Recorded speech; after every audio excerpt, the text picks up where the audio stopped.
Welcome to Out of the Blue, number 313. Now, can you see it? We have here a rabbit in between two dogs. See that little guy right there? Chicago. It's about 7:45 a.m. Frankie, it's as if Frankie combs his hair like this. He always has one ear up and one ear down so he can hear what's happening up and down. There's our little rabbit friend. If he stays real still, nobody can see him. So anyway, I want to comment on number 312, the one I just did, which is Yolanda Stout, president of the International Association of Near-Death Studies. Oh, look at this cat now. Whoops, I'm zoomed in. Hey, kitty. Everybody's got something to say, don't they? Well, Frankie. See, Frankie's after that rabbit. But anyway, Out of the Blue 312 was an excerpt from a talk given by a woman named Yolanda Stout, president of IANS. Look at Frankie, just wants to go back and get that rabbit. He never can catch him though.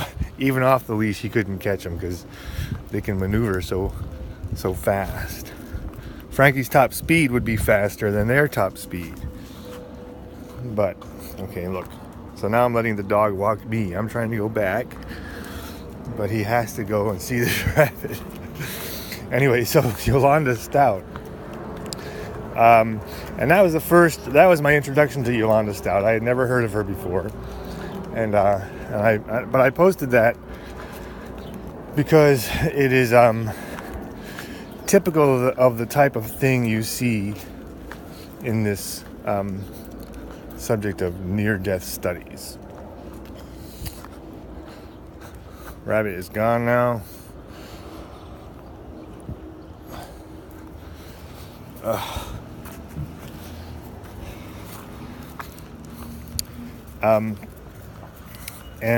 So the things she said, like she said that this experience flipped her world, and she said it was more real than real, and she said it was like waking up out of a dream, right?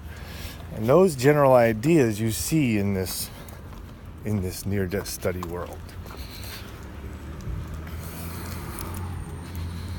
And the idea that it is not observable. Okay, so the skeptics will say that it is not observable. And it's extremely strange to me because I'm observing it. Okay, this is a trend that I have observed and that anyone can observe. So to say it is not observable is like sticking one's head in the sand. But when she says it turns her world inside out and upside down, it seems to me that this whole near-death experience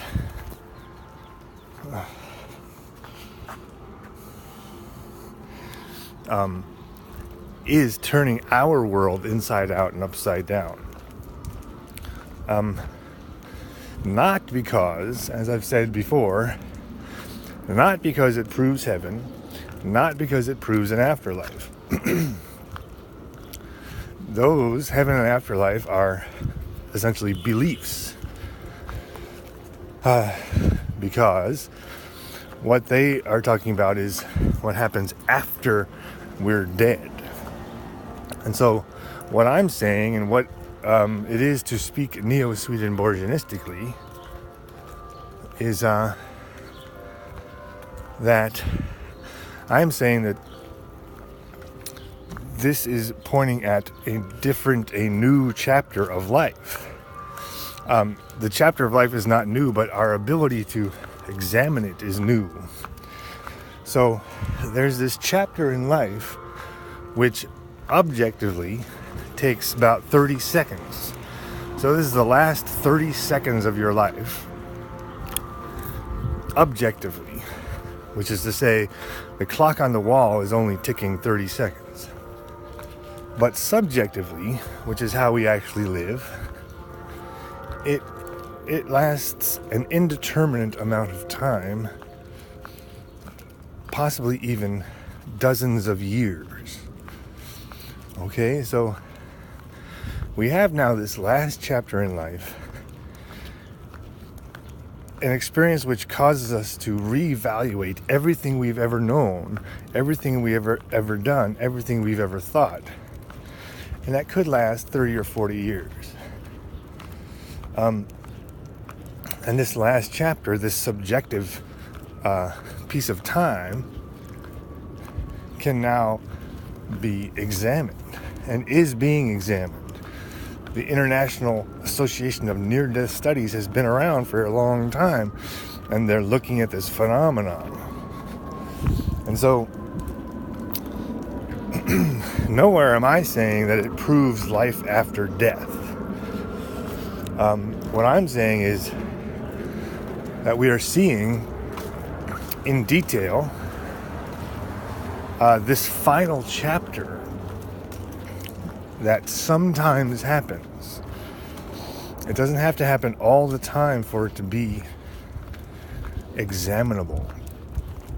So we're going to continue to examine it and think about it and look at it and see where it leads us. Welcome to Out of the Blue, number 313.